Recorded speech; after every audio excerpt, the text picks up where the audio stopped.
ಎಲ್ಲರಿಗೂ ನಮಸ್ಕಾರ. ನೀವು ನೋಡ್ತಾ ಇದ್ದೀರಾ ಮಾತುಕತೆ ವಿನಯ್ ಜೊತೆ. ವಿಕ್ರಮ್ ಹಾಸ್ಪಿಟಲ್ ಪ್ರೆಸೆಂಟ್ಸ್ ಮಾತುಕತೆ ವಿನಯ್ ಜೊತೆ, ಪವರ್ಡ್ ಬೈ ಸೈಕಲ್ ಪ್ಯೂರ್ ಅಗರ್ಬತ್ತೀಸ್.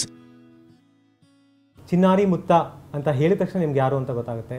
ಈ held a national award at a very Young age. ಎರಡನೇ ಗೆಸ್ಟು ನಾನು ಬೆಳಿಬೇಕಾದ್ರೆ ತುಂಬಾ ರಿಪೀಟ್ ಮೋಡಲ್ಲಿ ನೋಡ್ತಾ ಇರುವಂಥ ಮೂವಿ ಗೌರಿ ಗಣೇಶನಲ್ಲಿ ಆ್ಯಕ್ಟ್ ಮಾಡಿ ಎಲ್ಲರ ಮನಸ್ಸನ್ನ ಗೆದ್ರು. ಯಾರು ಅಂತ ನಿಮಗೆ ಗೊತ್ತು, Vijay Raghavendra and master Anand to the show. Welcome. ತುಂಬಾ ಥ್ಯಾಂಕ್ಸ್. ನಮಸ್ತೆ. ನಮಸ್ತೆ. ನಿಮ್ಮಿಂದ ಶುರು ಮಾಡೋಣ. ನಿಮ್ಮ ಸರ್ ನೇಮ್, ನಿಮ್ಮ ತಂದೆಯವರು ರಾಜ್ಕುಮಾರ್ ಫ್ಯಾಮಿಲಿ ಸರ್ ನೇಮ್ ಇರೋದು. ಇಟ್ಸ್ ಅ ವೆರಿ ಒಂಥರ ವೆಯ್ಟ್ ತುಂಬ ಇದೆ. ಚಿಕ್ಕ ವಯಸ್ಸಿಂದನೂ ನಿಮಗೆ ಆ್ಯಕ್ಟಿಂಗ್ DNA ಬಂದ್ಬಿಟ್ಟಿತ್ತಾ? ಚಿನ್ನಾರಿ ಮುತ್ತ ಮಾಡೋ ಟೈಮಲ್ಲಿ, ಕೊಟ್ರೇಶಿ ಕನಸು ಮಾಡೋ ಟೈಮಲ್ಲಿ ನಿಮ್ಗೆ ಏನು ಅನ್ನಿಸ್ತಾ ಇತ್ತು? ಇಲ್ಲ, ಅದು ಬಂದಿದ್ದು ನನಗೊಂದು ರೀತಿ ಅನಿರೀಕ್ಷಿತ. ಅದೊಂದು ಅವಕಾಶದ ಥರ ಬಂತು. ನನ್ನ ಪಡನ ಸ್ಕೂಲ್ಗೆ ಹೋಗ್ತಾ ಇದ್ದೆ. ಈ ಥರ ನಮ್ಮ ಮನೆಗೆ ಯಾವುದೋ ಒಂದು ಬೇರೆ ವ್ಯವಹಾರದ ಬಗ್ಗೆ ಮಾತಾಡೋಕ್ಕೆ ಬಂದಿದ್ದರು ಪ್ರೊಡ್ಯೂಸರು, ಡೈರೆಕ್ಟ್ರು. ಆಮೇಲೆ ನಮ್ಮ ತಂದೆನ ಈ ಥರ ಯಾಕೆ ಆ್ಯಕ್ಟ್ ಮಾಡಿಸ್ಬಾರ್ದು ಅಂತ ಕೇಳಿದಾಗ ನಮ್ಮ ತಂದೆ ನನ್ನ ಕೇಳಿದ್ರು ಮಾಡ್ತೀಯಾ ಅಂತ. ಮಾಡ್ತೀನಿ ಅಂತೆ. ಸೊ ಈ ಥರ ಆದಂಥ ಕೆಲವು ಎಕ್ಸ್ಪೀರಿಯನ್ಸ್ ಅದು ಆಕಸ್ಮಿಕ ಆಗಿದ್ದು. ನಿಮ್ಮ ಜರ್ನಿ ಎಕ್ಸ್ಟ್ರೀಮ್ಲಿ ಇನ್ಸ್ಪೈರಿಂಗ್. ನಿಮ್ಮದು ಆ ಪಾತ್ರ ಮಾಡಿದ್ದು ನೀವು ಯಾವ ದೊಡ್ಡ artist, it was almost on par with that ಅಂತಾನೆ ಹೇಳ್ಬೋದು. ಆವಾಗ ಏನು ನಡೀತಾ ಇತ್ತು ನಿಮ್ಮ ಮೈಂಡಲ್ಲಿ? Were you too matured for your age back then? ಏನೋ ಹಾಗಂತಾರೆ, ನನಗೆ ಗೊತ್ತಿಲ್ಲ ಆ್ಯಕ್ಚುಲಿ ನನಗೆ. ಬಟ್ ಒಂದು ಏನಿತ್ತು ಮೊದಲಿನ ಚಿಕ್ಕ ವಯಸ್ಸಿಂದ ಅಂತಂದರೆ, ಒಂದು 2 ನಿಮಿಷ ಅಥವಾ 5 ನಿಮಿಷ ಯಾರು ನೋಡಿದ್ರೆ ಸೇಮ್ ಅವ್ರ ಥರನೇ ಮಾಡ್ತಾ ಇದ್ದೆ. ಅದು ಮುಂಚೆ ನಾನು ಮೊದಲಿಂದ ಮಾಡ್ತಾ ಇದ್ದೇನೆ ಆ್ಯಕ್ಚುಲಿ. ಅದನ್ನು ಬಳಸ್ಕೊಂಡ್ರು ಗೌರಿ ಗಣೇಶನಲ್ಲಿ, ಅದನ್ನು ಸ್ಕ್ರಿಪ್ಟಾಗಿ ಬಳಸ್ಕೊಂಡ್ರು ಅದನ್ನು. ಸೊ ನನಗೆ ಮನೇಲಿ ಅವಾಗ ದೂರದರ್ಶನಲ್ಲಿ ಚಿತ್ರಮಂಜರಿ ಅಂತ ಒಂದೇ ಬರ್ತಾ ಇತ್ತು ಹಾಡಿದ್ದು. ಅದು ನೋಡೋದು, ಆ ಚಿತ್ರಮಂಜರಿಲಿ ಯಾವ ಹಾಡು ಯಾವ ಹೀರೋ ಹೆಂಗೆ ಮಾಡ್ತಾರೋ ಆ ಥರ ನಾನು ಮಾಡೋದು. ಬಂಧನದ ಹಾಡು ಬಂದರೆ ಶಾಲು ಹುಡುಕ್ತಾ ಇದ್ನಂತೆ, ಪ್ರೇಮದ ಯಾವ ಸಾಂಗ್ಗೆ, ಪ್ರೇಮ ಲೋಕದ ಬಂದರೆ ಸೈಕಲ್ ಎತ್ಕೊಂಬ, ಹಿಂಗೆ. ನಿಮ್ಮಿಬ್ರಿಗೂ ಎಲ್ಲಾದರೂ ಒಂದು ಕಡೆ ನಾರ್ಮಲ್ಸಿ, ಸ್ಕೂಲ್ ಡೇಸ್ ಆಗಲಿ, ಕಾಲೇಜ್ ಡೇಸ್ ಆಗಲಿ, ಆಗಲೇ ತುಂಬ ಪಾಪ್ಯುಲರ್ ಆಗಿಬಿಟ್ಟಿದ್ರಿ. ಲೈಫ್ ನಾರ್ಮಲ್ಸಿ ಇಲ್ಲ ಅಂತ ಇವಾಗ ಮಿಸ್ ಮಾಡ್ಕೊತೀರಾ ನಾರ್ಮಲ್ಸಿನ? ನಾನು ಮಿಸ್ ಮಾಡ್ಕೊಳ್ಳಲ್ಲ. ಯಾಕಂದ್ರೆ ನನಗೆ ಅದು ಬಂದಿದ್ದು ಡ್ಯೂರಿಂಗ್ ಮೈ ಹೈಸ್ಕೂಲ್. ನಾನು 9th ಅಲ್ಲಿದ್ದಾಗ ಚಿನ್ನಾರಿ ಮುತ್ತ ಮಾಡಿದ್ದು. ಆಮೇಲೆ ಲಕ್ಕಿಲಿ ವೆರಿ ವೆರಿ ಫಾರ್ಚುನೇಟ್ಲಿ ನಮ್ಮ ಸ್ಕೂಲಲ್ಲಿ ನಮ್ಮ ಟೀಚರ್ಸ್ ಆಗಲಿ, ನಮ್ಮ ಸ್ನೇಹಿತರಾಗಲಿ, ನಾನು ಶೂಟಿಂಗ್ ಮಾಡ್ಕೊಂಡು ಬಂದಾದ್ಮೇಲೆ ನನಗೆ ಬೇರೆ ರೀತಿ ಟ್ರೀಟ್ಮೆಂಟ್ ಅನ್ನೋದೇ ಇರ್ತಿರ್ಲಿಲ್ಲ. ನೀನು ವಿಜಯ್ ಅಷ್ಟೇ, ನೀನು ಸ್ಕೂಲ್ ಮಿಸ್ ಮಾಡಿದೆ, ನೀನು ಆ್ಯಕ್ಚುಲಿ ಲೆಸನ್ಸ್ ಮಿಸ್ ಮಾಡಿದೆ ಅನ್ನೋ ಥರ ಸ್ಟ್ರಿಕ್ಟ್ ಆಗಿದ್ರು ನಮಗೆ. ಇನ್ನೂ ಕರೆಕ್ಟ್, ನಾವು ಬೇರೆ ಏನು ಅಲ್ಲ ಅನ್ನೋದು ನಮ್ಗೆ ತಲೆಯಲ್ಲಿ ಫೌಂಡೇಶನ್ ಹಾಕ್ಬಿಡ್ತು, ಹಂಗೆ ಭಾಳ ಗಟ್ಟಿಯಾಗಿ ಊರ್ಬಿಡ್ತದೆ. Very good. ಕಾಲೇಜಿಗೆ ಬಂದಾಗಲೂ ಅಷ್ಟೇ, we were treated very normally. And ನಮ್ಮ ಸ್ನೇಹಿತರು, ನಮ್ಮ ಸುತ್ತಮುತ್ತಲಿರೋ ಬೆಸ್ಟ್ ಕ್ರಿಟಿಕ್ಸು. ಹೌದು, ಚೆನ್ನಾಗಿಲ್ಲ ಅಂದರೆ ಚೆನ್ನಾಗಿಲ್ಲ ಅಂತ ಹೇಳ್ತಿರ್ಲಿಲ್ಲ, ಡಬ್ಬ ಥರ ಇದೆ ಅಂತಲೇ ಹೇಳ್ತಾ ಇದ್ರು. ನೀವು ತುಂಬ ಚಿಕ್ಕ ವಯಸ್ಸಲ್ಲೇ? Same thing. ಬಟ್ ಒಂದು ಕಡೆ ಎಲ್ಲ ಒಂದು ಕಡೆ ಸ್ಕೂಲ್ಸಲ್ಲಿ, ಕಾಲೇಜಲ್ಲಿ ಬಂದಾಗ ಕೆಲವು ಕಡೆ ಕ್ರಿಟಿಸಿಸಮ್ ಕೂಡ ಫೇಸ್ ಮಾಡಿದ್ವಿ. ಅಂದರೆ ನಮ್ಮನ್ನು ನಾವು ನೋಡ್ತಾ ಇದ್ದಂಗೆ ಆ ಇಮೇಜಲ್ಲೇ ರಿಸೀವ್ ಮಾಡ್ಕೊಂಬಿಡೋರು. ಓಕೆನಾ? ನಿಮಗೆ ಅಂದರೆ ನಮಗದು ಇರ್ತಾ ಇರಲಿಲ್ಲ, ಬಟ್ ಇಮೇಜ್ ಮೇಲೆ ಏನಿದೆಯೋ ಅದನ್ನೇ ಅವ್ರು ಅದನ್ನು ತೊಗೊಂಬಿಡೋರು. ಹಾಗೆ suppose if I have A doubt, ಅವ್ರು ಏನೋ ಒಂದು ಕೇಳೋಕ್ಕೋ, ಏನೋ ಯಾರನ್ನೋ ಕೇಳಿದೆ, ಏನೋ ಒಂದು 10 ಜನ 8 ಔಟ್ ಆಫ್ 10 ಚೆನ್ನಾಗಿರೋರು ಇದ್ದಾರೆ, ಒಂದು 2-3 ಜನ ಬೇಜಾರು ಮಾಡಿಸೋರು ಇದ್ದಾರೆ. ಫಾರ್ ಲೈಕ್ ಏನಕ್ಕೆ ಕೊಡ್ಬೇಕು ನೋಟ್ಸು ಇವರು. ಆಮೇಲೆ ನನಗೇನು ನಮ್ಮಮ್ಮ ತುಂಬ ಕಷ್ಟಪಡೋರು ಆ್ಯಕ್ಚುಲಿ, ನನ್ನ ನೋಟ್ಸ್ ಎಲ್ಲ ಫಾಲೋ ಅಪ್ ಮಾಡೋಕ್ಕೆ, ಇದು ಮಾಡೋಕ್ಕೆ. ಅವಾಗೆಲ್ಲ ವಾಕ್ಮ್ಯಾನ್ಸ್ ಬರೋದು ಕಿವಿಗೆ. She use to read all the lessons. ಅದರಲ್ಲಿ ನನಗೆ ಅದೇ ಪಾಠ ಹಾಕೊಂಬಿಟ್ಟು ಶೂಟಿಂಗ್ ಟೈಮಲ್ಲಿ ಕೂತ್ಕೊಂಡು ಔಟ್ಡೋರಲ್ಲಿದ್ದಾಗ ಹೇಳೋದು. ಸೊ ನಾನು ಬಂದು ಎಕ್ಸಾಮ್ ಬರೆದಾಗ ಅದೇ ಮಾರ್ಕ್ಸ್, ಒಳ್ಳೆ ಮಾರ್ಕ್ಸ್ ಬರೋದು. ಎವ್ರಿಬಡಿ ಲೈಕ್ ಹೆಂಗೆ ಸ್ಕೂಲ್ಗೆ ಬರಲ್ಲ, ಏನೋ ಹೇಳ್ಬಿಟ್ಟು ಮಾಡಿಸ್ತಾರೆ, ಆ ಥರದ್ದೆಲ್ಲ ಕ್ರಿಟಿಸಿಸಮ್ಸು ಫೇಸ್ ಮಾಡಿದ್ದೀವಿ. ಖಂಡಿತ. ನಿಮ್ಮ ಫಸ್ಟ್ ಮೂವಿ ಚೈಲ್ಡ್ ಆರ್ಟಿಸ್ಟ್ ಆದಮೇಲೆ ಹೀರೋ ಆಗಿ ಲಾಂಚ್ ಆದ್ರಿ. ನಿಮ್ಮದು ಓವರ್ ನೈಟ್ ಸಕ್ಸಸ್ ಏನಂತಾರೆ, that movie really went on to become a blockbuster. ಆವಾಗ ಏನು ಲೈಫ್ ಚೇಂಜ್ ಆಯ್ತಾ? ಏನು ಎಕ್ಸ್ಪೆಕ್ಟ್ ಮಾಡಿದ್ರಿ ಅದಾದ್ಮೇಲೆ ಆಗುತ್ತೆ? That was a drastic change. ಅದು ಡ್ರಾಸ್ಟಿಕ್ ಚೇಂಜ್. ಅದು ನಾವು ಬೇಡ ಅಂದರೂ ಆಗುತ್ತೆ. ಅದು ಶೂಟಿಂಗ್ ಮಾಡಬೇಕಾದ್ರೇ ಅಸೋಸಿಯೇಟ್ ಡೈರೆಕ್ಟ್ರು ಹೇಳ್ತಾ ಇದ್ರು, ಇವಾಗ ಶಶಾಂಕ್ ಅಂತಿದ್ರಲ್ಲ ಡೈರೆಕ್ಟ್ರು, ಉಮೇಶ್, ಅವಾಗ ಹಿಸ್ ನೇಮ್ ಇಸ್ ಉಮೇಶ್. ರೋಡಲ್ಲಿ ಟಚಪ್ ಮಾಡಿಸ್ಕೊಂಡು ಸುಮ್ಮನೆ ಹೋಗ್ತಾ ಇದ್ದೆ, ಅದು RT ನಗರಲ್ಲಿ ನಡ್ಕೊಂಡು ಹೋಗ್ತಾ ಇರಬೇಕು. ನಡ್ಕೊಂಡು ಹೋಗು, ಇವಾಗ ನಾರ್ಮಲಾಗಿ ನಡ್ಕೊಂಡು ಹೋಗ್ತೀವಿ, ಆಮೇಲೆ ಇಷ್ಟೆಲ್ಲ ಫ್ರೀಯಾಗಿ ನಡ್ಕೊಂಡು ಹೋಗೋಕ್ಕಾಗಲ್ಲ ಅಂತ ನಾನು ಏನು ಹೇಳ್ತಿದ್ದಾರೆ ಅಂತ ಯೋಚನೆ ಮಾಡ್ತಿದ್ದೆ. ಆಮೇಲೆ ಪಿಕ್ಚರ್ ಶೂಟಿಂಗ್ ಎಲ್ಲ ಆಗಿ ಫಸ್ಟ್ ಡೇ ತ್ರಿವೇಣಿ ಥಿಯೇಟ್ರಲ್ಲಿ ಹೋಗಿ ನೋಡಿದಾಗ ಅವರು ಇದನ್ನ ಅವಾಗ ಹೇಳಿದ್ರು, this is what I meant ಅಂತ ಹೇಳು. So that is the last. ಅದಾದ್ಮೇಲೆ life is been different, completely different. ನಾವು ಇಟ್ಸ್ ದ ಸೇಮ್. ಸಕ್ಸಸ್ ಆದಮೇಲೆ ಏನು ಬಂತು, 15 ವರ್ಷ ಆಯಿತು. And it's the same. ಆಮೇಲೆ ನನಗೆ ತುಂಬ ಖುಷಿಯಾಗಿದ್ದ ವಿಚಾರ ಅಥವಾ ನನಗೆ ಸರ್ಪ್ರೈಸ್ ಆಗಿದ್ದ ವಿಚಾರ ಏನಂದರೆ, ನಾನು ಹೈಸ್ಕೂಲಿಗೆ ಬರ್ತಾ ಇದ್ದಂಗೆ ಐ ಡಿಸೈಡೆಡ್ ನನಗೆ ಇನ್ಯಾರು ಮತ್ತೆ ಚಾನ್ಸ್ ಸಿಗಲ್ಲ, ಬಿಕಾಸ್ ಆಯ್ತಾ ಚೈಲ್ಡ್ ಆರ್ಟಿಸ್ಟ್ ಎಲ್ಲ ಮುಗೀತು. ಇವಾಗ ಇಟ್ಸ್ ಎನ್ ಏಜ್, ಅಡೋಲೆಸೆಂಟ್ ಪೀರಿಯಡಲ್ಲಿ ಒಂದು ಏಜ್ ಇರುತ್ತೆ where we neither considered as heroes anymore, child artist, ಆ ಥರ ಒಂದು ಏಜ್ ಅದು. ಸೊ ಈ ಟೈಮಲ್ಲಿ ಯಾರು ನಮ್ಮ ಕ್ಯಾರೆಕ್ಟರ್ಸ್ ಕೊಡ್ತಾರೆ ಏನು ಅನ್ನೋ ಥರದಲ್ಲಿ ಒಂದು ಕನ್ಫ್ಯೂಷನ್ ಇದ್ದಂಥ ಏಜು. ಸೊ ನಾನು ಅದೇ ಥರ ಮಾಮೂಲಿ ಓದಿದೆ, ಕಾಲೇಜ್ಗೂ ಸೇರಿಕೊಂಡೆ. ಬಟ್ ನಮ್ಮ ಕಾಲೇಜ್ ಪ್ರಿನ್ಸಿಪಲ್ಗೆ ಕಾನ್ಫಿಡೆನ್ಸ್ ಇತ್ತು. ನಾನು ಶೇಷಾದ್ರಿಪುರಮೇ ಓದಿದ್ದು. ಸೊ ನಮ್ಮ ಪ್ರಿನ್ಸಿಪಲ್ಗಿತ್ತು, ಅವ್ರು ನಾವು ಸೀಟ್ ಸೈನ್ಸಿಗೆ ಕೇಳಿದ್ರೆ ಅವ್ರು ಯಾಕಪ್ಪ ಸೈನ್ಸ್ ಲ್ಯಾಬೆಲ್ಲ ಅಟೆಂಡ್ ಮಾಡಬೇಕು, ಪ್ರಾಕ್ಟಿಕಲ್ಸ್ ಇರುತ್ತೆ, ಇವೆಲ್ಲ ಆಗಲ್ಲ.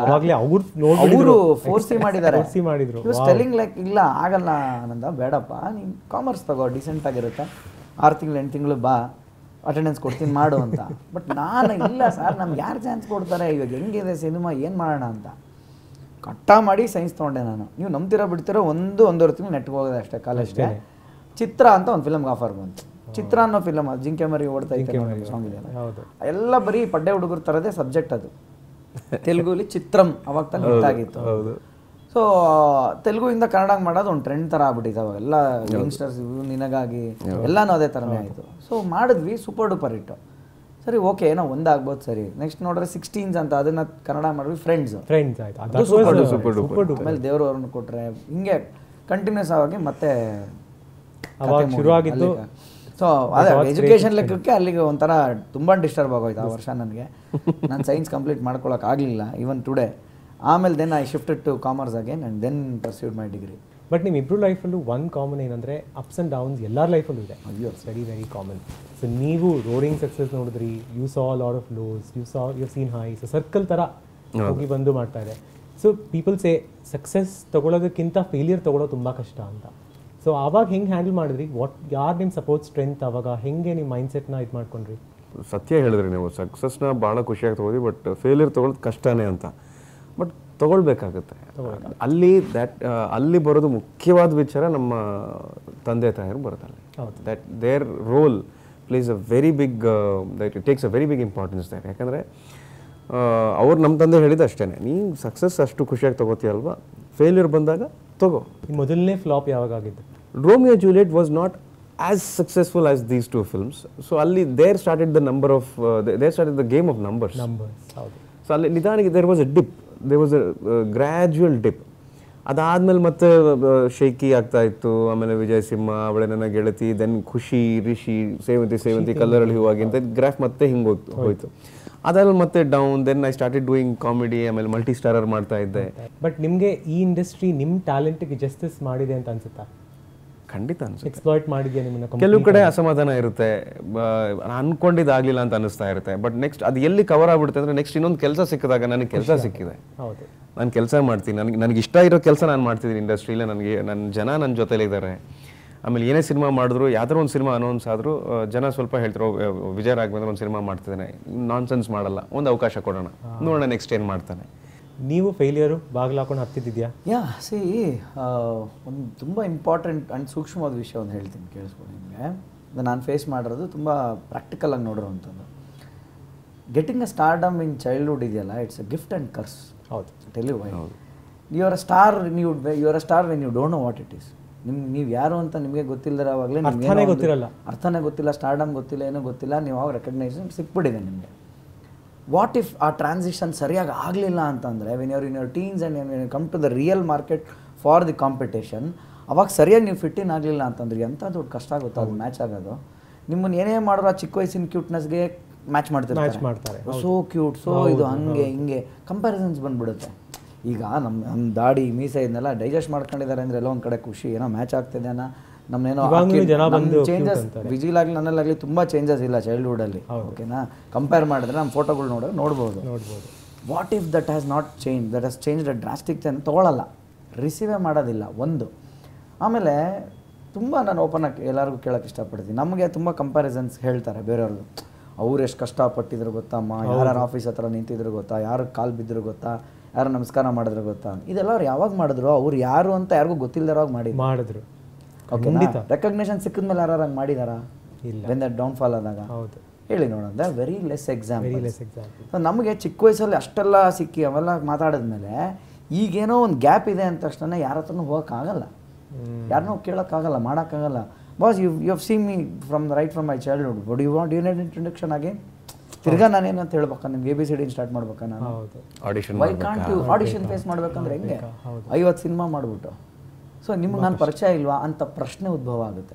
ಕನ್ನಡಿ ಮುಂದೆ ನಿಂತ್ಕೊಂತೀವಿ ಒಂದು ಕ್ಷಣ, ಆಗಿದೆ, ಖಂಡಿತ ಆಗಿದೆ. ನಿಂತ್ಕೊಂಡು ಯಾರು ಗೊತ್ತಾಗಿಲ್ವಾ, ನನ್ನ ಮರ್ತೋಗಿದಾರ, what the hell is happening ಅಂತ. ಸೊ ಅದಕ್ಕೆ ನಾವು ಹೇಳ್ತೇವಲ್ಲ, ಮಳೆ ಬರಬೇಕು, ಭೂಮಿ ತಣಿಬೇಕು. ಯಾರು ನಮಗೆ ಕೊಡಬೇಕೋ almighty, he has to place you in the right place. ಅವ್ನು ಕೊಡೋ ಟೈಮ್ ಕರೆಕ್ಟಾಗಿ ಕೊಟ್ಟಾಗ ಎಲ್ಲವೂ ಹಂಗಾಗುತ್ತೆ ಹೊರತು ಬಾಕಿ ಎಲ್ಲವೂ ಜಸ್ಟ್ ಆ ಒಂದು ಟೈಮ್ಲಿ ಅಷ್ಟೇ. ಎಲ್ಲರೂ ಇವಾಗೆಲ್ಲ ಫೇಸ್ಬುಕ್ಕು, ಸೋಷಿಯಲ್ ಮೀಡಿಯಾ ಸ್ಟ್ರಾಂಗ್ ಇದೆ ಅಂತ ಹೇಳ್ತಾರೆ. ಒಂದು ನಾನು ಹೇಳೋದು, ತುಂಬ ಈಸಿಯಾಗಿ ನಮ್ಮ ಬಗ್ಗೆ ಜಡ್ಜ್ಮೆಂಟಲ್ಲಿ ಆಗ್ಬಿಡುತ್ತೆ. ತುಂಬ ಈಸಿಯಾಗಿ ಒಂದು ಕಮೆಂಟ್ ಹೊಡಿತಾರೆ. ಎಷ್ಟು ಬೇಜಾರಾಗುತ್ತೆ ಅಂದರೆ, ನಾವು ನಡ್ಕೊಂಬಂದಿರೋ ದಾರಿ, ನಾವು ಫೇಸ್ ಮಾಡಿರೋ ಹ್ಯುಮಿಲಿಯೇಷನ್ಸು, ಸಕ್ಸಸ್ ನೋಡಿದಾಗ ನಮಗೆ ಸಿಕ್ಕಿರೋ ಖುಷಿ ಇದೆಯಲ್ಲ, ಅದು ಯಾರಿಗೂ ಅರ್ಥ ಆಗಲ್ಲ. Unless until you're in that shoes, one who wears the shoes knows where it bites. ನಿಮ್ಗೆ ಅದು ಅರ್ಥ ಆಗಲ್ಲ. ಸುಮ್ ಕೂತ್ಕೊಂಡು ಅಲ್ಲಿಂದ ಅಡ್ವೈಸ್ಗಳು, ಇವಾಗ ತುಂಬಾ ಟೆಕ್ನಿಕಲ್ ಅಡ್ವೈಸಸ್ ಕೂಡ ಶುರು ಮಾಡಿದ್ರು. ಏನು ಗೆದ್ಬಿಟ್ಟ, ಏನು ಸೋತ್ಬಿಟ್ಟ, ಒಂದು ರಿಯಾಲಿಟಿ ಶೋ ಗೆದ್ರು ಒಂದಂತಾರೆ, ಸೋತ್ರು ಒಂದಂತಾರೆ. ಐ ಮೀನ್ ನೋಡ್ಕೊಂಡು ಕಮೆಂಟ್ ಮಾಡ್ರಪ್ಪ, ಇಷ್ಟು ವರ್ಷದ ಎಕ್ಸ್ಪೀರಿಯನ್ಸ್ಗಳಿದೆ, ಯಾಕೆ ಮಾತಾಡ್ತೀರಾ?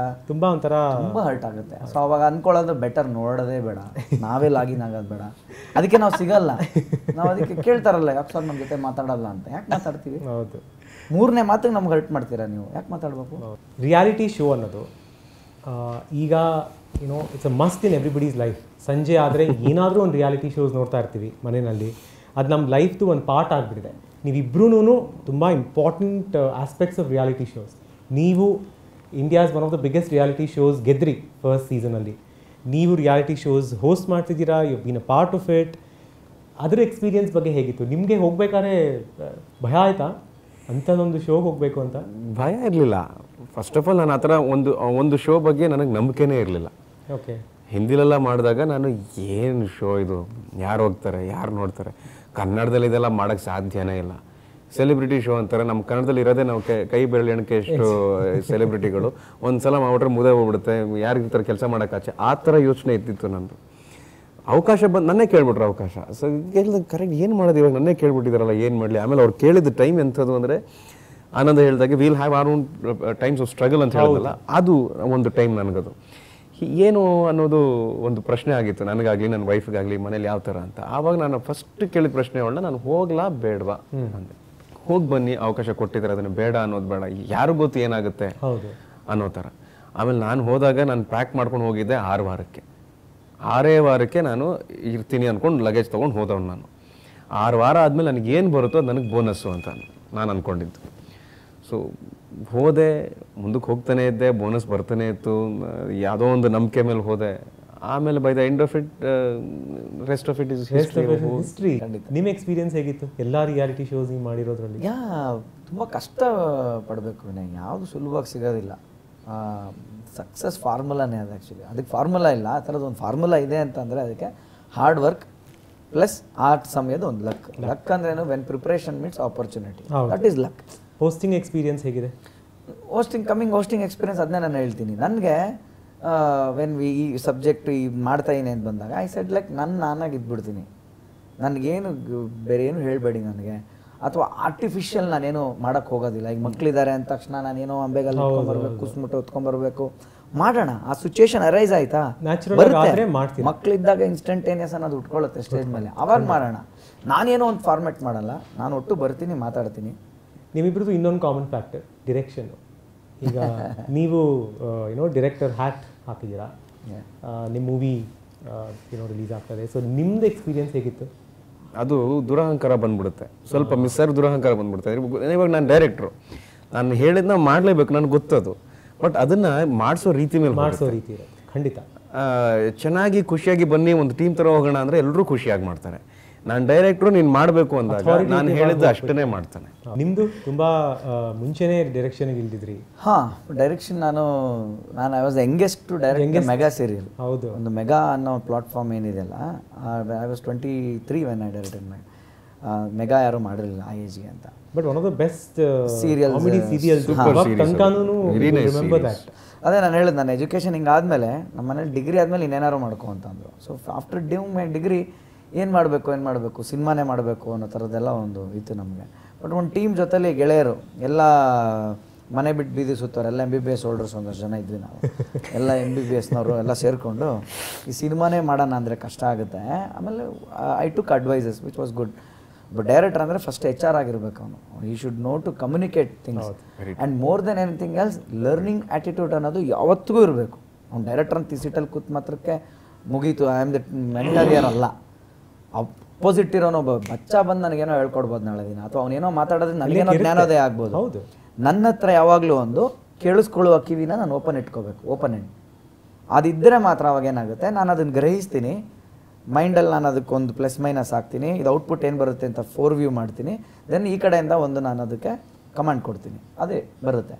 ಸೊ ದ ಲರ್ನಿಂಗ್ ಆ್ಯಟಿಟ್ಯೂಡ್ ಯಾವಾಗ ನಿಮ್ಗೆ ಸ್ಟಾಪ್ ಆಗುತ್ತೋ ನೀವು ಡೈರೆಕ್ಟ್ರು ಆಗೋಕ್ಕಾಗಲ್ಲ, ಆ್ಯಕ್ಟ್ರು ಆಗೋಕ್ಕಲ್ಲ, ಏನೂ ಆಗೋಕ್ಕಾಗಲ್ಲ. The biggest thing is you have to be a learner all the time. ನಿಮ್ಮ ರಿಯಲ್ ಲೈಫಲ್ಲಿ ನೀವು ತುಂಬ ಕಾಮಿಕಾ?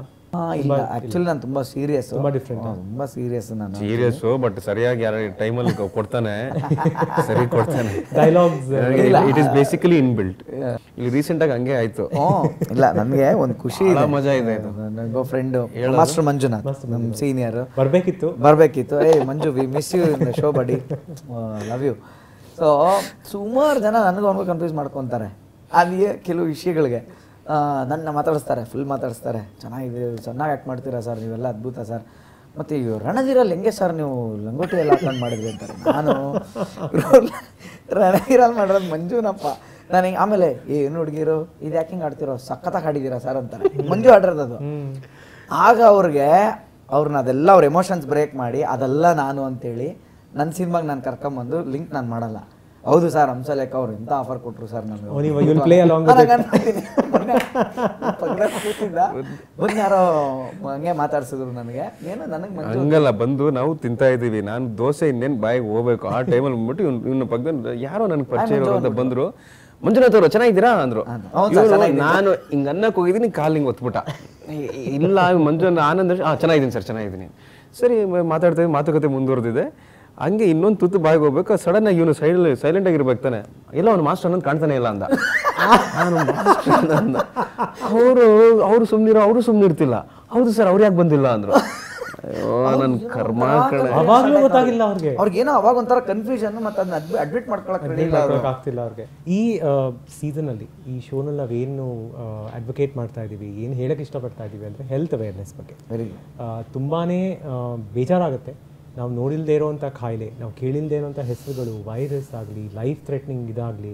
ಸೊ ನೀವು ಏನು ಮೆಸೇಜ್ ಕೊಡ್ತೀರಾ ಹೆಲ್ತ್ ಅವೇರ್ನೆಸ್ ಬಗ್ಗೆ ವೀಕ್ಷಕರಿಗೆ, ನೋಡ್ತಿರೋರಿಗೆ, ನಿಮ್ಮನ್ನು ರೆಸ್ಪೆಕ್ಟ್ ಮಾಡೋರಿಗೆ? ಒಂದು ಭಾಳ ಬೇಸರದಿಂದ ಹೇಳ್ಕೋಬೇಕು ಅಂತ ಏನಪ್ಪ ಅಂತ ಹೇಳಿದ್ರೆ, ಇತ್ತೀಚೆಗೆ ಆಗ್ಬರ್ತಾ ಇದ್ದು ಲೇಟೆಸ್ಟ್ ಡೆವಲಪ್ಮೆಂಟ್ ಅಂದರೆ ಈ ನಾವಾಗಲೇ ಮಾತಾಡ್ತಿದ್ವಲ್ಲ, ಪ್ಲೇಟ್ಲೆಟ್ಸ್ ಕೌಂಟ್ಸ್, ಅದೇ ಒಳ್ಳೆ ನೆಗಡಿ ಕೆಮ್ಮು ಥರ ಆಗ್ಬಿಟ್ಟಿದೆ. ಅಂದರೆ ಯಾರೋ ಒಬ್ರು ತುಂಬ ದಿವಸದಿಂದ ಸ್ವಲ್ಪ ಸುಸ್ತಾಗಿದ್ದಾರೆ, ಅವ್ರಿಗೆ ಜ್ವರ ಇದೆ ಅಂತ ಟೆಸ್ಟ್ ಮಾಡಿಸಿದ್ರೆ ಅವ್ರಿಗೆ ಪ್ಲೇಟ್ಲೆಟ್ಸ್ ಕಮ್ಮಿ ಆಗಿದೆ. It could be anybody. ಮುಂಚೆ ಅಂದರೆ ಪ್ಲೇಟ್ಲೆಟ್ಸ್ ಅಂದರೆ ಒಂದು ದೊಡ್ಡ ವಿಷಯ ಆಗಿರ್ತಾ ಇತ್ತು. ಇವನಲ್ಲಿ ಏನೋ ಪ್ರಾಬ್ಲಮ್ ಇದೆ, ಪ್ಲೇಟ್ ಅಷ್ಟೇ ಗೊತ್ತಿಲ್ಲ. ಇವಾಗ ಈ ಥರ ಆಗೋಗಿದೆ ಅಂದರೆ to the extent of taking one's life. ಎಲ್ಲದೂ ಭಾಳ ಅನ್ಸರ್ಟನ್ ಆಗಿದೆ. ನಮ್ಮ ಲೈಫ್ ಸ್ಟೈಲ್ ಕೂಡ ಅಷ್ಟೇ. ಮುಂಚೆ ನಾವು ಮನೇಲಿದ್ದಾಗ ನಾವು ಚಿಕನ್ ತಿನ್ನೋ ಥರ ಊಟ ಆಗಲಿ ತಿಂಡಿ ಆಗಲಿ ಸತ್ಯವಾಗ್ಲೂ ಸಿಗೋದಿಲ್ಲ ಇವಾಗ. Let us not expect also, ಅದು ಆ ಥರ ಇಲ್ಲ ಇವಾಗ. ನಾನು ಹೇಳೋದಿಷ್ಟೇ, ಆಲ್ರೆಡಿ ಭಾಳ ಅನ್ಸರ್ಟನ್ ಆಗಿರುವಂಥ ಈ ಲೈಫ್ ಸ್ಟೈಲಲ್ಲಿ ದಯವಿಟ್ಟು ನಿಮ್ಮ ದೇಹಕ್ಕೆ ಸ್ವಲ್ಪ ದಂಡ ಕೊಡಿ, ದಂಡಿಸಿ ದೇಹನ ದಂಡಿಸ್ಲಿಲ್ಲ ಅಂದರೆ ಬೇರೆ ಇನ್ನೇನೂ ಆಗೋದಿಲ್ಲ. ಆ್ಯಂಡ್ ಯಾವುದೇ ಒಂದು ಸಣ್ಣ ವಿಚಾರನೂ ನೆಗ್ಲೆಕ್ಟ್ ಮಾಡೋದು ಬೇಡ. ಅವ್ರು ಕೆಮ್ಮು ಬಂದಾಗಲಿ, ಒಂದು ನೆಗಡಿ ಬಂದಾಗಲಿ, ಅಂದರೆ ಎಲ್ಲದಕ್ಕೂ MIRC ಮಾಡಿಸಿ ಅಂತ ಹೇಳ್ತಿಲ್ಲ, ಹೋಗಿ ಅದನ್ನಲ್ಲೇ ಗೂಗಲ್ ಮಾಡಬೇಡಿ, ಬೇಡ. ಅದೆಲ್ಲ ಗೂಗಲ್ ವರ್ಲ್ಡ್. ಅಯ್ಯೋ, ಅವಂದೇ ಮೆಡಿಸಿನ್. ಡಾಕ್ಟರ್ ಹತ್ರ ಹೋಗೋಕೆ ಟೈಮ್ ಇರೋದಿಲ್ಲ. ಗೂಗಲ್ ಚೆಕ್ ಮಾಡ್ತಾನೆ, ಇದಕ್ಕೆ ಈ ಮೆಡಿಸಿನ್, ಗೂಗಲ್ ಮೆಡಿಸಿನ್ ತಗೋತಾನೆ. ಆಮೇಲೆ by the time he realises he is already in the last stages. Sudden ಸಾವುಗಳು ನೀವು ಆವಾಗಲೇ ಹೇಳ್ತಿದ್ರಿ. ಈ ಬ್ರೈನ್ಗೆ ಸಂಬಂಧಪಟ್ಟಂತೆ ಜಾಸ್ತಿ ಕಾಯಿಲೆಗಳು ಬರ್ತಾ ಇರೋದು ಇವಾಗ ವಯಸ್ಸಾದವ್ರಿಗಲ್ಲ, 60-70 ಅಲ್ವೇ ಅಲ್ಲ, between the age of 30 to 50 ಇದರಲ್ಲೇ ಜಾಸ್ತಿ ಆಗ್ತಿರೋದು. That is major problem is the stress. Stress is the worst. ನಗ್ನಗ್ತಾ ಇರಿ, ಖುಷಿಯಿಂದ ಇರಿ. ನೀವೇನು ಮೆಸೇಜ್ ಹೇಳ್ತೀರಾ? ಇಲ್ಲ, ಮೆಸೇಜ್ ಅಂತ ಅದ್ಭುತ ಅಂತ ನನಗೇನಂದರೆ ಇರೋದನ್ನ ತಿಳ್ಕೊಳ್ಳಿ. ಆಲ್ರೆಡಿ ನಮ್ಮ ದೊಡ್ಡವರು ತುಂಬ R&D ಮಾಡಿ ಕೆಲವು ವಿಷಯಗಳನ್ನ ಕೊಟ್ಟಿದ್ದಾರೆ. ಹೌದು, 15 ದಿನಕ್ಕೆ ಒಂದ್ಸಲಿ ಏಕಾದಶಿ, ಅವತ್ತು ಉಪವಾಸವಾಗಿರಬೇಕು, ಒಂದು ಡೈಜೆಸ್ಟಿವ್ ಸಿಸ್ಟಮ್, ಒಂದಿನ ರೆಸ್ಟು ಅಂತ. ಅದು ಇನ್ನೇನಿಲ್ಲ, ಏಕಾದಶಿ ಇವರೇ ಮಾಡಬೇಕು ಅವರೇ ಮಾಡಬೇಕು ಅಂತೇನಲ್ಲ. R&D ಮಾಡಿಟ್ಟಿದ್ದಾರೆ. Very very good thing. Fasting is once in 15 days.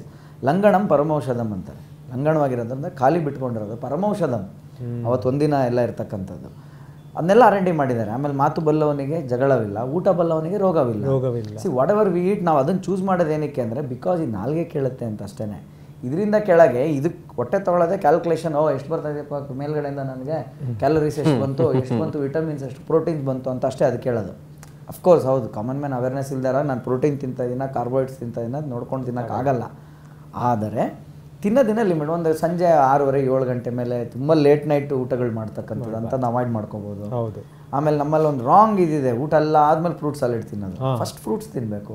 ಸಣ್ಣ ಸಣ್ಣ ವಿಷಯ ಹಿಂಗಿರೋದು ಹಿಂಗೆ ಮಾಡ್ಕೊಂಬಿಟ್ರೆ ಈಗಿರೋ ಫುಡ್ಡಲ್ಲೂ ಒಂದಷ್ಟು ವರ್ಷ ಬದುಕ್ಬೋದು. So we are actually taking a pledge on the show to tell, ನಾವು ಚೆಕ್ ಮಾಡಿಸ್ಕೊತೀವಿ ರೆಗ್ಯುಲರ್ ಆಗಿ, ನಾವಲ್ಲದೆ ನಮ್ಮ ಫ್ಯಾಮಿಲಿ ಮೆಂಬರ್ಸ್ನೂ ಕೂಡ ಕರ್ಕೊಂಡು ಹೋಗ್ತೀವಿ. ಸೊ ನಿಮ್ಮ ಫ್ಯಾನ್ಸ್ಗೂ ಅದನ್ನೇ ಹೇಳಿ. ಆವಾಗವಾಗ ನಮ್ಮ ಹೆಲ್ತ್ನ ನಾವು ಚೆಕ್ ಮಾಡ್ಕೋತಾ ಇರ್ತೀವಿ. ಖಂಡಿತ ನಾನಾಗಲಿ ನಮ್ಮ ಮನೆಯವರಾಗಲಿ ನಮ್ಮ ಹೆಲ್ತ್ನ ಆವಾಗ ಡಾಕ್ಟ್ರಿಗೆ ತೋರಿಸಿ ಏನಾದರೂ ಒಂದು ಪ್ರಾಬ್ಲಮ್ ಇದೆ ಅಂತ ಹೋಗೋದಿಲ್ಲ, ನಾವು ಆರಾಮಾಗಿದ್ದೀವಲ್ವಾ ಅನ್ನೋದನ್ನು ಮತ್ತೆ ಖಾತ್ರಿ ಪಡಿಸ್ಕೊಂಡು ಬರ್ತೀವಿ ಅಷ್ಟೇ. ಅದನ್ನು ನೀವೆಲ್ಲ ಮಾಡಿ ಎಷ್ಟಾಗುತ್ತೋ ಅಷ್ಟು ನಾರ್ಮಲ್ ಆರೋಗ್ಯದ ಕಡೆ ಗಮನ ಕೊಡಿ. ನಾರ್ಮಲ್ ಆರೋಗ್ಯದ ಕಡೆ ಗಮನ ಕೊಟ್ಟರೆ ಬೇರೆ ಯಾವುದೇ ತೊಂದರೆ ಆಗೋದಿಲ್ಲ. ಇಷ್ಟನೋ ಕಷ್ಟ ನಮ್ಮ ಮಕ್ಕಳು ನಮ್ಗೆ ಇರ್ತೀವಿ, ನಾವು ಅವ್ರ ಮೇಲೆ ರೆಸ್ಪಾನ್ಸಿಬಲ್, ನಾವು ಹೊರಕ್ಕಾಗಲ್ಲ, ಅವ್ರ ರೆಸ್ಪಾನ್ಸಿಬಿಲಿಟಿ ನಮ್ಮ ಮೇಲೆ ಇರುತ್ತೆ. ಸೊ ನಾವು ಅದನ್ನು ಭಾಳ, health is also very big responsibility, because health is wealth. ಅದನ್ನು ಕಾಪಾಡ್ಕೊಳ್ಳಿ. ನಿಮ್ಮ ಅವಶ್ಯಕತೆ ನಿಮ್ಮ ಮನೆಯವ್ರಿಗೆ ತುಂಬ ಇದೆ ಅಂತ ಹೇಳಕ್ಕೆ ಇಷ್ಟಪಡ್ತೀನಿ. Health is wealth. ನಿಮ್ಮ ಬಾಡಿನ ನೀವು ಚೆನ್ನಾಗಿ ನೋಡ್ಕೊಳ್ಳಿ, ಅದಕ್ಕಿಂತ ದೊಡ್ಡದು ಅಚೀವ್ಮೆಂಟ್ ಇನ್ನೊಂದಿಲ್ಲ ಅಂತ ಇಬ್ಬರೂ ಅಡ್ವೊಕೇಟ್ ಮಾಡ್ತಿದ್ದಾರೆ. ಅಶೋಕ್, ವೆಲ್ಕಮ್ ಟು ಮಾತುಕತೆ ವಿನಯ್ ಜೊತೆ. Thank you. ತುಂಬಾ ಥ್ಯಾಂಕ್ಸ್ ಬಂದು ಮಾತಾಡ್ತಿರೋದು ನಮ್ಮ ಜೊತೆ. ಸೊ ನಿಮ್ಮ ಲೈಫಲ್ಲಿ ಫಸ್ಟ್ ಟೈಮ್ ಕ್ಯಾನ್ಸರ್ ಅಂತ ಡಯಾಗ್ನೈಸ್ ಆಗಿದ್ದು ಯಾವಾಗ ಆ್ಯಂಡ್ ಹೇಗಿತ್ತು ಎಕ್ಸ್ಪೀರಿಯನ್ಸ್? 2010ನಲ್ಲಿ I had some gastric issues. ಆವಾಗಲೇ I went to a doctor. ಅವರ ಅಲ್ಟ್ರಾಸೌಂಡ್ ತೆಗಿದ್ದಾರೆ and there was a tumour in the kidney. Then they told me that ಹೊರಗಡೆ ತೆಗಿಬೇಕು, tumour cannot be inside. And ಆಮೇಲೆ after they remove the tumour, they said the doctor had a biopsy done. They told me that the tumor is malignant and I have cancer. And it was also spread to my lungs, both my lungs. Amale, I was supposed to take medicine. Kidney cancer ke regular chemotherapy affect agadilla. So we need to take what is called targeted therapy, which is a tablet. I have to take it every day. Nimge mind, how much important was it for you to be positive and be strong from within? To handle cancer, the struggle is first mental. Mental struggle, how? Illi strong agirbeku. Illi strong irbeku. You must have a desire to live. Which you had. And you must have a desire to fight. And you must have a desire to fight with, the only way as patients we can fight is through knowledge. Cancer is equal to death anta assumption banbidirutte. Not necessarily in all cases. Fight madbodu. When I was diagnosed with cancer in Vellore, the doctor told me I had 6 months to 2 years to live. He said treated diseases, untreated, I could live from 6 months to 2 years. With medication, 2 to 5 years. There is no cure for cancer, he told me. This medicine will only help you gain some time in life. But it is now 6.5 years. I'm sitting before you. Touch wood. Touch wood. I would like to live another 6.5 years. Or more. You will. I appreciate that again, because when I was diagnosed, I was asked, I was told, go and do what you want to do. Like, I have 2 daughters, get them married, finish my works, do all your paperwork, etc. At that time, I asked God for 1 year to do what I could do. Wanted to do, huh? But then I found that 1 year passed by and I still have not done anything. And I think I need much more time to do whatever I need to do. So, yes, you're right. I need much more time. And to fight cancer, it is a mental. Absolutely. Rather than physical. through the show, what we wish you is not just numbers. Years, numbers are all not important. Quality of life is very important. So you are an inspiration to a lot of them seeing this. Cancer can be fought, can be overcome. Thank you. Nam jothe kutkondu maatadidike. Thank you very much. Name story share ಮಾಡಿ. Thank you very much. Wish you all the best. Bye-bye. Dr. Neeti, welcome to Mathukate Vinay Jothe. Thanks so much. Ivattu we are talking about cancer. It is common man ge cancer means it's a word synonym to death. A lot of us will be very afraid first time when we hear somebody amongst the family undergo, diagnosed with cancer. So based on your experience, what are the different types of cancers? Who are the ones who will be getting cancer, and what are the basic symptoms that they can identify that with? Starting with your last question, surprisingly, cancer does not come with many symptoms. So it's not like it's the moment there's a small thing, you rush to the hospital and you're diagnosed with cancer. You normally are harboring a very subtle thing which lasts for a very long time, a small lump or a small cough which lasts for several months until you go to a doctor and they find a lesion. So talking about data, globally the most common cancer is lung cancer. Lung cancer. And we all know that the common etiology is smoking, some type of industrial pollutant, some type of chemicals exposure or environmental exposure. So, cancer anta if somebody is diagnosed with cancer, right? The first thing they feel is scared. The family members they don't know what to do. So initially, how do you counsel patients when the first time you break the news to them that they have cancer? What we have to understand is that science has moved forward, and the advances have supported a lot of success in even treating cancer. Correct. And we all talk about cancer. The primary reason of talking about cancer is to bring awareness so that we diagnose these cancers early. Earlier, yeah. So earlier diagnosis also amounts to cure. Absolutely. Generally stage 1, stage 2 or earlier diagnosis will have very good results. Incorporating, firstly, important is to diagnose the right thing, the right time, and then treat it well. So it has to be under particular care which can guide it to the right results. But death anta, when you talk about cancer, death is like unavoidable. First thought that comes to my mind, cancer anta antakshna, I might die anta baratte. How important it is to talk about death? First important thing is not all cancer is death. Absolutely. So, that myth is there amongst the right. common people. Only thing which works is education. So there's hard data we have. There has good results of treatment which we can give examples for. And the entire process, what we are sitting across and talking is also to tell them that there are things which work in the right direction in a substantial percentage of cases. In fact, the WHO results say that 50% of all cancers are curable. And in our country, we just have to move in the right direction. We just have to bring in awareness so that we move in the direction of cure. Wonderful. All that we want to say is cancer is curable, needs to be detected early, and proper treatment, proper diagnosis, as well as proper mindset is what is very, very important. Thank you, Dr. Neeti, for talking to us. Thanks, Vinay. Thank you. Last segment of the show ಸ್ವಲ್ಪ fun ಇರಲಿ. ಇದುವರೆಗೆ ತುಂಬ ವಿಚಾರಗಳ ಬಗ್ಗೆ ಮಾತಾಡಿದ್ವಿ, ತುಂಬ heavy topics ಬಗ್ಗೆ ಮಾತಾಡಿದ್ವಿ. ಈಗ ನಿಮ್ಮಿಬ್ಬರನ್ನ ಕಾಂಪೀಟ್ ಮಾಡಿಸೋದಕ್ಕೆ I have a hamper. So ಫಟಾಫಟ್ ಅಂತ ಉತ್ತರ ಯಾರು ಕೊಡ್ತೀರೋ ಈ ಹ್ಯಾಂಪರ್ ಅವ್ರದ್ದಾಗುತ್ತೆ. ನೀವು ಜನರಲ್ ಏನಾದ್ರು ಕೇಳೋದಾದ್ರೆ ನಾನು ಕೊಡಲೇಬೇಡಿ, ಕೊಟ್ಬಿಡಿ. ಇಲ್ಲ ಇನ್ನೊಂದು ಇದೆಯಾ? Starting with you ready? ಎ ಓಕೆ. ಲೈಫಲ್ಲಿ ಒಂದು ರಿಗ್ರೆಟ್ ಅಂದರೆ ಯಾವುದು? ಡಾಕ್ಟರ್ ರಾಜ್ಕುಮಾರ್ ಅವ್ರ ಜೊತೆ ಆ್ಯಕ್ಟ್ ಮಾಡೋ ಅವಕಾಶ ನಂಗೆ ಸಿಗಲಿಲ್ಲ. I acted with everyone, right from Vishnu ಸರಿಂದ ಹಿಡಿದು ಶಂಕರ್ನಾಗ್ ಸರ್ ಜೊತೆನೂ ಮಾಡೋ ಅವಕಾಶ ಸಿಕ್ತು, ಅಣ್ಣವ್ರ ಜೊತೆ ಸಿಗಲಿಲ್ಲ. ಡೈರೆಕ್ಷನ್ ಅಥವಾ ಆ್ಯಕ್ಟಿಂಗ್ ಅಥವಾ ಆ್ಯಂಕರಿಂಗ್ ಯಾವ್ದು ಚೂಸ್ ಮಾಡ್ತೀರಾ? ಆ್ಯಕ್ಟಿಂಗ್. ಪಡವರಲ್ಲಿ ಪಡ್ಡೆಗಳನ್ನ ಅಥವಾ SSLC ನನ್ನ ಮಕ್ಕಳ? SSLC ನನ್ನ ಮಕ್ಕಳು. ಯಂಗರ್ ಹೀರೋಯಿನ್ಸಲ್ಲಿ ಈಗ ಬಂದಿರೋಂಥ ಹೀರೋಯಿನ್ಸಲ್ಲಿ ತುಂಬ ಪೊಟೆನ್ಷಿಯಲ್ ಇದೆ ಅಂತ ಅನ್ಸೋದು ನಿಮಗೆ? ರಾಧಿಕಾ ಚೇತನ್, ಶ್ರದ್ಧಾ ಶ್ರೀನಾಥ್, ಶ್ರುತಿ ಹರಿಹರನ್, ಮಾನ್ವಿತಾ ಹರೀಶ್, ಹರಿಪ್ರಿಯಾ. ಯಂಗರ್ ಹೀರೋಸಲ್ಲಿ ತುಂಬ ಟ್ಯಾಲೆಂಟ್ ಇದೆ ಅಂತ ಅನ್ಸಲ್ಲ? ಇದು ಒಂದೇಳಕ್ಕೆ ಹೇಳ್ತಾ ಇದ್ದೀರಿ, ಇಲ್ಲ ಅಂತಲ್ಲ, ಮಾಡೆಸ್ಟಿಕ್ ಅನ್ಕೋಬೇಡಿ. ಆಮೇಲೆ ರಕ್ಷಿತ್ ಶೆಟ್ಟಿ, ಧ್ರುವ ಸರ್ಜಾ, ಧನಂಜಯ ಮತ್ತು Vinay Rajkumar. Okay, Rakshit Shetty. One actor ಮತ್ತು ಆ್ಯಕ್ಟ್ರೆಸ್ ನೀವು ಅವ್ರನ್ನ ಡೈರೆಕ್ಟ್ ಮಾಡಬೇಕು ಅಂತ ಇಷ್ಟಪಟ್ಟಿರೋರು ಯಾರು? Definitely mister Bachchan. ಖಂಡಿತ ಇಷ್ಟಪಡ್ತೀನಿ ಅವ್ರನ್ನ ಡೈರೆಕ್ಟ್ ಮಾಡೋದಕ್ಕೆ. And of course Sridevi. Absolutely. All time hit. Kannada ಇಂಡಸ್ಟ್ರಿನಲ್ಲಿ hit pair, all time hit pair ಅಂತ ನಿಮ್ಮ ಪ್ರಕಾರ ಯಾರು? ಒಂದು ಡಾಕ್ಟರ್ ರಾಜ್ಕುಮಾರ್ ಆ್ಯಂಡ್ ಭಾರತಿ ಅಮ್ಮ ಅವರು, ಇನ್ನೊಂದು ಅನಂತ್ ನಾಗಲಕ್ಷ್ಮಿ. Super pairs. ನೀವು ಇವ್ರಿಗೆ ಏನಾದರೂ ಒಂದು ಮೆಸೇಜ್ ಕೊಡಬೇಕು ಈ ಶೋ ಮೂಲಕ ಅವ್ರು ನೋಡ್ತಾ ಇದ್ರೆ ಏನಂತ ಹೇಳ್ತೀರಾ? ಮಿಸ್ಟರ್ ಅನಂತ್ ನಾಗ್.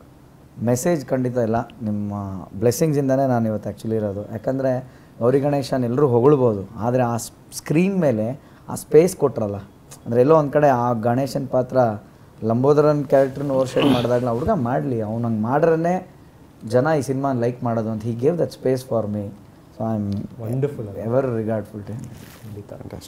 ಸಿಹಿ ಕಹಿ ಚಂದ್ರು ಅವರು. ಸಿ ಕೈ ಚಂದ್ರು ಅವರು is a bundle of talent. ಅವರಿಂದ ಕಲಿಯೋದು ಸಿಕ್ಕಾಪಟ್ಟೆ ಇದೆ. ಅವರ ಡ್ರಾಮಾಸು, ಸ್ಟೇಜ್ ಡ್ರಾಮಾಸು, ಮ್ಯಾಕ್ಬತ್ ಎಲ್ಲ ಮಾತಾಡ್ತಾರೆ ಡೈಲಾಗ್, ಅವರು ಕಳೆದೋಗ್ಬಿಡ್ತೀವಿ. ಅಪಾರ್ಟ್ ಫ್ರಮ್ ಅಡುಗೆ ನಾನು ಹೇಳ್ತಾರೆ, ಯಾಕಂದ್ರೆ ಎಲ್ಲರೂ ಅವ್ರನ್ನ ಬರೀ ಅಡುಗೆಯಿಂದನೇ ಗುರುತಿಸ್ತೀರಿ, ದಯವಿಟ್ಟು ಅಂದ್ಬಿಡಿ. ಸಖತ್ತಾಗಿ ಮಾತಾಡ್ತಾರೆ ಇಂಗ್ಲೀಷು, ಆ್ಯಂಡ್ ಅವ್ರಿಗಿರೋ ನಾಲೆಡ್ಜು ಖಂಡಿತ ನನಗೆ 10% ಇಲ್ಲ ಆ ಲೆಕ್ಕಾಚಾರದಲ್ಲಿ.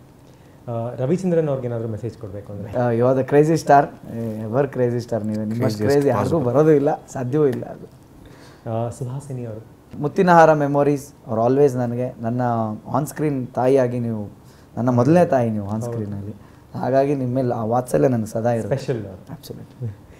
ಶ್ರುತಿ ಅವರು. ಶ್ರುತಿ ಅವರು ಸಾಕಷ್ಟು ಸಿನಿಮಾಗಳು ನಾನು ಅವ್ರ ಜೊತೆ ನಟಿಸಿದ್ದೀನಿ. ಸೊ ಮಹೇಂದರ್ ಸರ್ ಮತ್ತು ಅವರ ಪೇರಲ್ಲಿ ಬಂದಂಥ ಎಲ್ಲ ಸಿನಿಮಾಗಳು ನನಗೆ ಅವಕಾಶ ಕೊಟ್ಟರು. ಯಾಕಂದ್ರೆ ಅವರು ಟಾಪ್ ಹೀರೋಯಿನ್, ಅವಾಗ ಅವರು ಟಾಪ್ ಡೈರೆಕ್ಟ್ರು, ಅವ್ರು ಡಿಸೈಡ್ ಮಾಡಿ ಒಂದು ಸ್ಟಾರ್ ಕಾಸ್ಟ್ ನನಗೆ ಕೊಟ್ರಲ್ಲ. Thank you so much. Jaggesh ಅವರು.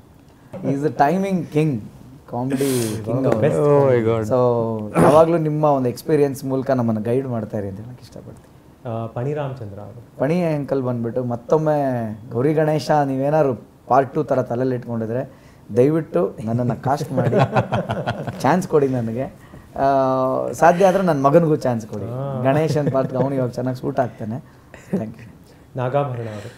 ನಾಗಾಭರಣ ಸರ್, ದಯವಿಟ್ಟು ನನಗೊಂದು ಚಾನ್ಸ್ ಕೊಡಿ. ನಾನು ನಿಮ್ಮ ಡೈರೆಕ್ಷನಲ್ಲಿ ಮಾಡೇ ಇಲ್ಲ, ನಿಮಗೆ ನಾನು ಯಾಕೆ ಕಾಣಿಸಿಲ್ಲ ನನಗೆ ಗೊತ್ತಿಲ್ಲ. ಸೊ ದಯವಿಟ್ಟು ನಾನು ನೀವು ಯಾವ್ದಾದ್ರು ಫಿಲ್ಮ್ ಮಾಡಿದ್ರೆ ಚಾನ್ಸ್ ಕೊಡಿ. ನನ್ನ ನೆಕ್ಸ್ಟ್ ಕ್ವೆಶ್ಚನ್ ಆ್ಯಕ್ಚುಲಿ ಇದ್ದಿದ್ದು ಗೌರಿ ಗಣೇಶನ್ ರೀಕ್ರಿಯೇಟ್ ಮಾಡಬೇಕು ಅಂದರೆ ಯಾರು ಇರಬಹುದು ಅಂತ ನೀವಾಗಲೇ ಹೇಳ್ಬಿಟ್ಟಿದ್ದೀರಾ, ಆಗಲೇ ಕೊಟ್ಬಿಟ್ಟಿದ್ದೀರಾ ಅವರು. ನಿಮ್ಮದು ಮೆಮೊರೀಸ್ನ ರಿಫ್ರೆಶ್ ಮಾಡಬೇಕು ಅಂದರೆ ಗೌರಿ ಗಣೇಶ ಟೈಮಲ್ಲಿ ನೀವೊಂದು ಮಾಡಿರೋವಂಥ ಒಂದು ಚಿಕ್ಕ ಒಂದು ಡೈಲಾಗ್ ಆಗಲಿ ಅಥವಾ ಒಂದು ಪಾತ್ರ ಆಗಲಿ ಇವಾಗ ಎನಾಕ್ಟ್ ಮಾಡಬೇಕು ಅಂದರೆ ಆಗುತ್ತಾ? ಎನಾಕ್ಟ್ ಏನಿಲ್ಲ, ಕೂತ್ಕೊಂಡು ಹೇಳೋದಾದರೆ ಇಷ್ಟೇ ಹೇಳ್ಬೋದು. ಅವ್ರು ನಾನು ಕೇಳ್ತಾರೆ, ಏನಪ್ಪ ಅನಂತ್ ನಾಗ್ ಸರ ಕೇಳ್ತಾರೆ, ಏನೋ ನಾಟಕದಲ್ಲೆಲ್ಲ ಮಾಡ್ತೀಯಾ? ನಾಟಕದಲ್ಲೆಲ್ಲ ಯಾವೊಂದು ಮಾಡ್ತಾನೆ ಸರ್, ನಾನು ಸಿನಿಮಾದಲ್ಲಿ ಮಿಂಚಬೇಕು ಅಂತಿದ್ದೀನಿ. ವಂಡರ್ಫುಲ್. ಈ ಮೊಮೆಂಟಲ್ಲಿ ನಿಮ್ಗೆ ಒಂದು ಸಾಂಗ್ ಮೈಂಡಲ್ಲಿ ಬರ್ತಿದ್ರೆ ಯಾವ ಸಾಂಗ್? ಒಂದು ಎರಡು ಲೈನ್ ಹಾಡಿ. ರೈಟ್ ನಾವು ಅಂತಂದರೆ, ಏನಾಗಲಿ ಮುಂದೆ ಸಾಗುನೇ, ಬಯಸಿದ್ದೆಲ್ಲ ಸಿಗದು ಬಾಳಲಿ, ಬಯಸಿದ್ದೆಲ್ಲ ಸಿಗದು ಬಾಳಲಿ, ಓ ನನ್ನಾಣೆ ನನ್ನ ಮಾತು ಸುಳ್ಳಲ್ಲ, ಓ ನನ್ನಾಣೆ ನನ್ನ ಮಾತು ಸುಳ್ಳಲ್ಲ. Wonderful. Thank you. Thank you. ನಿಮ್ಮದು ಆ್ಯಕ್ಟಿಂಗ್ ಆರ್ ಸಿಂಗಿಂಗ್? ಆ್ಯಕ್ಟಿಂಗ್. ನಿಮ್ಮ all time favourite costar? Radhika. One heroine of Kannada industry ರೀಸೆಂಟಾಗಿ ಬಂದಿರೋರಲ್ಲಿ ಬ್ರೈಟ್ ಫ್ಯೂಚರ್ ಯಾರಿಗಿದೆ ಅಂತ ನಿಮ್ಗೆ ಅನಿಸುತ್ತೆ? Choices: Radhika Chetan, Shraddha Srinath, Shruti Hariharan, Manvita Harish, Haripriya. Shruti Hariharan. One recent movie ನೀವು ನೋಡಿರೋದ್ರಲ್ಲಿ ನಾನು ಇದ್ರಲ್ಲಿ ಮಾಡಬೇಕಿತ್ತು ಅಂತ ಅನ್ಸಿದ್ದು ಯಾವ್ದಾದ್ರು ಇದೆಯಾ? ತಿಥಿಲ್ ನಾನು ಇರಬೇಕಿತ್ತು ಅಂತ. ಎಕ್ಸಾಕ್ಟ್ಲಿ. ಏನಾರ ಪಾತ್ರ ಅದರಲ್ಲಿ ಮಾಡಿರ್ತಿದೆ. ಒನ್ ಆ್ಯಕ್ಟರ್ ಯಂಗರ್ ಲಾಟಿಂದ ಈಗ ಬಂದಿರೋವಂಥ ಆ್ಯಕ್ಟರ್ಸಲ್ಲಿ ತುಂಬ ಬ್ರೈಟ್ ಫ್ಯೂಚರ್ ಇದೆ ಅಂತ ನಿಮ್ಗೆ ಯಾರು ಅನಿಸುತ್ತೆ? ರಕ್ಷಿತ್ ಶೆಟ್ಟಿ, ಧ್ರುವ ಸರ್ಜಾ, ಧನಂಜಯ, ನಿರೂಪ್ ಭಂಡಾರಿ. ಧನಂಜಯ. ಇವ್ರ ಈ ಹೀರೋಯಿನ್ಸಲ್ಲಿ ನಮ್ಮ ಕನ್ನಡ ಇಂಡಸ್ಟ್ರಿಯಲ್ಲಿ ತುಂಬ ಫ್ಯಾಷನಬಲ್ ಅಂತ ಯಾರನ್ನ ರೇಟ್ ಮಾಡ್ತೀರಾ? Radhika Pandit, Rachita Ram, Ramya, ಐಂದ್ರಿತಾರೆ, Parul Yadav, Kriti Kharbanda. Rachita Ram. One dream director ನೀವು ಕೆಲಸ ಮಾಡಬೇಕು ಅಂತ ಇಷ್ಟಪಟ್ಟಿರುವಂಥ ಡೈರೆಕ್ಟರ್ ಯಾರು ಇನ್ನು ಮಾಡಿಲ್ಲದೆ ಇರೋರ ಜೊತೆ? ಬಟ್ ಇವಾಗ ಬರ್ತಿರೋ ಲಾಟಲ್ಲಿ there are many. Rishab Shetty ಇದ್ದಾರೆ, ಅನೂಪ್ ಭಂಡಾರಿ ಅವರಿದ್ದಾರೆ, ಪವನ್ ಅವರಿದ್ದಾರೆ. But I like to work with Suri sir. ನೀವು ಡೈರೆಕ್ಟರ್ ಆದಾಗ ಒನ್ ಹೀರೋಯಿನ್ನ ಡೈರೆಕ್ಟ್ ಮಾಡಬೇಕು ಅಂತ ಯಾರನ್ನು ಇಷ್ಟಪಡ್ತೀವಿ? Shivanna my friend Shivaraj Kumar. Heroine Shruti Hariharan. Wonderful pair, ನೋಡಿಲ್ಲ ಅವ್ರ ಜೊತೆ. ಅದಕ್ಕೆ ನೀವೊಂದು ಮೆಸೇಜ್ ಇವ್ರಿಗೆ ಕೊಡಬೇಕು ಈ ಶೋ ಮೂಲಕ, ಏನಾದರೂ ಹೇಳಬೇಕು ಅಂದರೆ ಶಿವರಾಜ್ ಕುಮಾರ್ ಅವ್ರಿಗೆ ಏನಂತ ಹೇಳ್ತೀವಿ? ಶಿವಣ್ಣಮ್ಮಂಗೆ ಏನು there is no message, I can only ಅವ್ರಿಗಾಗೋ ದೃಷ್ಟಿನೆಲ್ಲ ನಾನೇ ತೆಗೆದುಬಿಡೋಣ ಅಂತ ನನಗೆ ಅನ್ಸುತ್ತೆ. ಯಾಕಂದರೆ ಪ್ರತಿಯೊಬ್ಬರು ಮಾತಾಡ್ಬೇಕಾದ್ರೆ ಅವ್ರು ಏನು ಎನರ್ಜಿ, ಅವ್ರು ಎಷ್ಟು ಫಾಸ್ಟ್ ಆಗಿದ್ದಾರೆ, ಅವ್ರು ಎಷ್ಟು ಸಿಂಪಲ್ ಆಗಿದ್ದಾರೆ, ಅವ್ರು ಹಾಗೆ ಹೀಗೆ, ಅವ್ರಷ್ಟು ವಯಸ್ಸಾದರು. Yes, he is a very fantastic human being. ಅದು ಹಾಗೆ ಇದ್ಬಿಡ್ಲಿ, ಟಚ್ ವುಡ್, ಎಲ್ಲ ಕಾಲದಲ್ಲೂ ಅವ್ರು ಹಾಗೆ ಇರಲಿ. ಸುಖ, ಶಾಂತಿ, ನೆಮ್ಮದಿ, ಆರೋಗ್ಯ ಪ್ರತಿಯೊಂದು ಅವ್ರಿಗಿರಲಿ. ಬಾಕಿ ಎಲ್ಲ ಅವ್ರಿಗೆ ಬರುತ್ತೆ, ಅವರಿಂದ ಅವ್ರನ್ನ ಅಟ್ಟಿಸ್ಕೊಂಡು ಬರ್ತಾ ಇದೆ. ಸೊ ಹಾಗಾಗಿ ಅದು ಹಾಗೆ ಇರಲಿ ಅಂತ ನಾನು ಕೇಳ್ಕೊಳಕ್ಕೆ ಇಷ್ಟಪಡ್ತೀನಿ. ಪುನೀತ್ ರಾಜ್ಕುಮಾರ್ ಅವರು, ಅಪ್ಪು ಅವ್ರಿಗೂ ಕೂಡ ಅಷ್ಟೇ. ಯಾವುದೇ ವಿಚಾರ ಬಂದರೂ ನನ್ನ ಬಗ್ಗೆ ಒಂದು ವಿಶ್ವಾಸ ಇದೆ, ಒಂದು ಕಾಳಜಿ ಇದೆ, ಒಂದು ಪ್ರೀತಿ ಇದೆ. ನಿಮ್ಮನ್ನು ಡೈರೆಕ್ಟ್ ಮಾಡೋ ಅವಕಾಶ ನನಗೊಂದು ಕೊಡಿ ಅಂತ. ರಾಧಿಕಾ ಕುಮಾರಸ್ವಾಮಿ ಅವರಿಗೆ ಫಸ್ಟ್ ಆನ್ ಸ್ಕ್ರೀನ್ ಮೇನ್ ಮೂವಿನಲ್ಲಿ ಪೇರ್ ಆಗಿರೋದು, ಯಾವಾಗ ಆ್ಯಕ್ಟ್ ಮಾಡೋಣ ನೆಕ್ಸ್ಟು ಅಂತ. ಡೈರೆಕ್ಟರ್ ಪ್ರಕಾಶ್ ನನಗೆ ಅಷ್ಟೇ. I would want to wish him all the best always. ಅವ್ರ ಮನಸ್ಸಿಗೆ ಬಂದಿದ್ದ ಸಿನಿಮಾ ಮಾತ್ರ ಅವ್ರು ಯಾವಾಗಲೂ ಮಾಡೋದು. ಈಗಲೂ ಅಷ್ಟೇ, ಯಾವುದೋ ಒಂದು ಒತ್ತಡದ ಮೇಲೆ ಯಾವುದೋ ಒಂದು ಅವಕಾಶ ಸಿಕ್ತು ಅಂತ ಅವರು ಸಿನಿಮಾ ಮಾಡೋದಿಲ್ಲ. ನೀವು ಮುಂದೆ ನೆಕ್ಸ್ಟ್ ಮಾಡ್ತಿರೋಂಥ ಸಿನಿಮಾ ಬಹಳ ಬಹಳ ದೊಡ್ಡ ಯಶಸ್ಸನ್ನು ಕಾಣಲಿ. ನಿಮಗೆ ಇದಕ್ಕಿಂತ ಮುಂಚೆ ಒಂದು ಹೆಸರನ್ನು ಕೊಟ್ಟಿದ್ರು, ಕನ್ನಡದ ಕರಣ್ ಜೋಹರ್ ಅಂತ. ಇದೇ ಥರ ಬೇರೆ ಕಡೆ ತಮಿಳಿನ ಪ್ರಕಾಶ್ ಅಂತ ಹೇಳಿ, ತೆಲುಗಿನ ಪ್ರಕಾಶ್ ಅಂತ ಹೇಳಿ, ಆ ಮಟ್ಟಿಗೆ ಬೆಳಿಬೇಕು ಅಂತ ನನ್ನ ಆಸೆ. ಎಸ್ ನಾರಾಯಣ್ ಅವರು, ಎಸ್ ನಾರಾಯಣ್ ಸರ್, ಬೇಗ ಇನ್ನೊಂದು ಸಿನಿಮಾ ತಯಾರು ಮಾಡಿ ಸರ್. ನಿಮ್ಮನ್ನು ಹಾಕೊಳ್ಳಿ ಅಂತಂದ್ರೆ ಇಲ್ಲ, ಅವ್ರು ಏನೇ ಮಾಡಿದ್ರು ನನಗೆ ಅವ್ರ ಕೆಲಸದ ಮೇಲೆ ನಂಬಿಕೆ ಇದೆ. ಅವ್ರು ನಾನು ಇರಲಿ, ನಾನು ಇರದೇ ಹೋಗಲಿ, ಕನ್ನಡಕ್ಕೆ ಅವರಿಂದ ಒಂದು ಒಳ್ಳೆಯ ಸಿನಿಮಾ, ಅವ್ರು ಮುಂಚೆ ಮಾಡಿದಂಥ ಸಿನಿಮಾಗಳ ಅಗತ್ಯ ಇದೆ, ಅವರ ಯೋಚನೆ ಇದೆ. ಸಾಹಿತ್ಯ ಆಗಲಿ, ಕನ್ನಡವನ್ನು ಒಂದು ಸಿನಿಮಾ ಮೂಲಕ ಹೇಳುವಂಥ ಪ್ರಯತ್ನ ಆಗಲಿ, ಅದು ಎಸ್ ನಾರಾಯಣ್ ಸರ್ ಬಹಳ ದೊಡ್ಡ ಪ್ರಮಾಣದಲ್ಲಿ ಮಾಡ್ತಾರೆ. ಇನ್ನೊಂದು ಸಿನಿಮಾ ಬೇಗ ಮಾಡಿ ಸರ್ ಅಂತ ಕೇಳ್ಕೊತೀನಿ. ಲಾಸ್ಟ್ಲಿ ರಮ್ಯಾ ಅವ್ರಿಗೆ. ರಮ್ಯಾ ಅವರೇ, ಹೌ ಆರ್ ಯು? ಇತ್ತೀಚೆಗೆ ಭಾಳ ಒಂದು ಫಂಕ್ಷನಲ್ಲಿ ಸಿಕ್ಕಿದ್ವಿ, ನಾನು ರಮ್ಯಾ ಇಬ್ಬರು ಮೌಂಟ್ ಕಾರ್ಮಲ್ ಒಂದು ಫಂಕ್ಷನಲ್ಲಿ ಸಿಕ್ಕಿದ್ವಿ. ರಮ್ಯಾ ಅವ್ರು, ನೀವು ಅಷ್ಟೇ, ವಾಪಸ್ ಬನ್ನಿ ಬೇಗ. ಕೆಲಸ ಮಾಡ್ತೀವಲ್ಲೋ ಗೊತ್ತಿಲ್ಲ, ಬಟ್ ನಿಮ್ಮ ಕೆಲಸ ನೋಡಬೇಕು ಅಂತ ಆಸೆ ಆಗಿದೆ. ಲಾಸ್ಟ್ಲಿ ಎಲ್ಲರಿಗೂ ನಾನು ಹಾಡು ಹೇಳೋಕ್ಕೆ ರಿಕ್ವೆಸ್ಟ್ ಮಾಡ್ಕೊತೀನಿ, ಆ ಮೊಮೆಂಟಲ್ಲಿ ಏನು ಅನ್ನಿಸ್ತಿದೆ ಅಂತ. ಬಟ್ ನಿಮಗೆ ನನ್ನ ಮನಸ್ಸಲ್ಲಿ ಒಂದು ಹಾಡಿದೆ, ಇದನ್ನು ನೀವು ಹಾಡಿದ್ದು ಕೇಳಿದ್ದೀನಿ, ಅದು ನನ್ನ ಮನಸ್ಸಲ್ಲಿ ತುಂಬಾ ಸ್ಟ್ರಾಂಗ್ ಉಳ್ಕೊಂಡ್ಬಿಟ್ಟಿದೆ. ಆ ಹಾಡು ಕೇಳಿದಾಗೆಲ್ಲ ನಿಮ್ಮ ವರ್ಷನೇ ನಂಗೆ ನಾಪ್ಕ ಬರುತ್ತೆ. ಹಾಲಲ್ಲಾದರೂ ಹಾಕು ನೀರಲ್ಲಿ ಹಾಕು ದೇವ್ರೆ. ಆ ಸೆಕೆಂಡ್ ನೀವು ಸುಖವನ್ನೇ ನೀಡೆಂದು ಅಂತ ನೀವು ಒಂದು ಶುರು ಮಾಡಿದ್ರಿ, ಅದನ್ನು ಆ ಪ್ಯಾರಾಗ್ರಾಫ್ ಒಂದು ನನಗೋಸ್ಕರ ಹಾಡಿದ್ರೆ ತುಂಬ ಖುಷಿ. ಸುಖವನ್ನೇ ನೀಡೆಂದು ಎಂದು ಕೇಳೆನು ನಾನು ರಾಘವೇಂದ್ರ, ಆ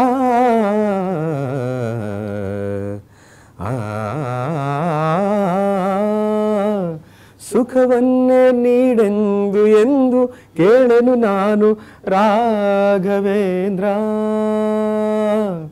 ಮುನ್ನ ಮಾಡಿದ ಪಾಪ ಯಾರ ತಾತನ ಗಂಟು, ಮುನ್ನ ಮಾಡಿದ ಪಾಪ ಯಾರ ತಾತನ ಗಂಟು, ನೀನೇ ಹೇಳು ರಾಘವೇಂದ್ರ, ಎಲ್ಲಿದ್ದರೇನು ನಾ ಹೇಗಿದ್ದರೇನು ನಾ ರಾಘವೇಂದ್ರ, ನಿನ್ನಲ್ಲಿ ಶರಣಾಗಿ ನೀ ನನ್ನ ಉಸಿರಾಗಿ ಬಾಳಿದರೆ ಸಾಕು ರಾಘವೇಂದ್ರ, ಹಾಲಲ್ಲಾದರೂ ಹಾಕು ನೀರಲ್ಲಾದರೂ ಹಾಕು ರಾಘವೇಂದ್ರ, ಹಾಲಲ್ಲಿ ಕೆನೆಯಾಗಿ ನೀರಲ್ಲಿ ಮೀನಾಗಿ ಹಾಯಾಗಿರುವೆ Raghavendra. Thank you. Thank you. I had goosebumps actually. Absolutely. Superb. Thank you sir. Wonderful. ಇವಾಗ ನನಗೆ ಕಷ್ಟ ಕೊಟ್ಟಿದ್ದೀರಾ ನೀವು ಇಬ್ರು, ಇಷ್ಟು ಚೆನ್ನಾಗಿ ಉತ್ತರ ಕೊಟ್ಟು. ಫಸ್ಟ್ ಟೈಮ್ ನನ್ನ ಶೋನಲ್ಲಿ ಯಾರಿಗೆ ಹ್ಯಾಂಪರ್ ಕೊಡಬೇಕು ಅಂತ ನಂಗೆ ಗೊತ್ತಾಗ್ತಿಲ್ಲ. ಸೊ ಹಾಗಾಗಿ ಈ ಹ್ಯಾಂಪರ್ ನೀವಿಬ್ರಿಗೂ ಕೂಡ, ಇನ್ನೊಂದು ಹ್ಯಾಂಪರ್ನ ನಾನು ರಿಕ್ವೆಸ್ಟ್ ಮಾಡಿಕೊಂಡು ನಿಮ್ಮ ಮನೆಗೆ ಕಳಿಸ್ತೀನಿ. PN ರಾವ್ ಅವ್ರು ಪುಟಪ್ ಮಾಡಿದ್ದಾರೆ, ಐ ಮೀನ್ ಜೊತೆಗೆ ಹಾಕಿದ್ದಾರೆ ಈ ಹ್ಯಾಂಪರ್ನ. ಜಸ್ಟ್ ಫಾರ್ ಚಾಕ್ಲೇಟ್ಸ್ ಕಳಿಸಿದ್ದಾರೆ, ಚಾಕ್ಲೇಟ್ಸ್ ಇಷ್ಟ ಅಂತೀರಾ. ಮತ್ತು ಕೈಮೇರಾ ಅವರು ಸ್ಪಾ ವೌಚರ್ಸ್ ಕೊಟ್ಟಿದ್ದಾರೆ. ಐ ಹೋಪ್ ನಿಮಗೆ ಇಷ್ಟ ಆಗುತ್ತೆ ಅಂತ. Thank you. Thank you so much. Yes. Thank you so much. Accepted. Accepted. The other person will get it in the house. PN Rao ಅವರು ಕೇಳಿದೆ ಅಂತ ಹೇಳಿ ಖಂಡಿತ ಆಯ್ತು.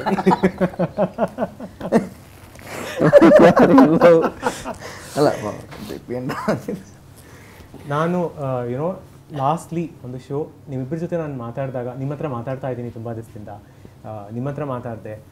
ಏನು ಎಕ್ಸ್ಪೆಕ್ಟ್ ಮಾಡ್ತೀನಿ, ಕಾನ್ವರ್ಸೇಷನ್ ಹೇಗೆ ಹೋಗುತ್ತೆ ಅಂತ ನಂಗೆ ಐಡಿಯಾನೇ ಇರಲಿಲ್ಲ.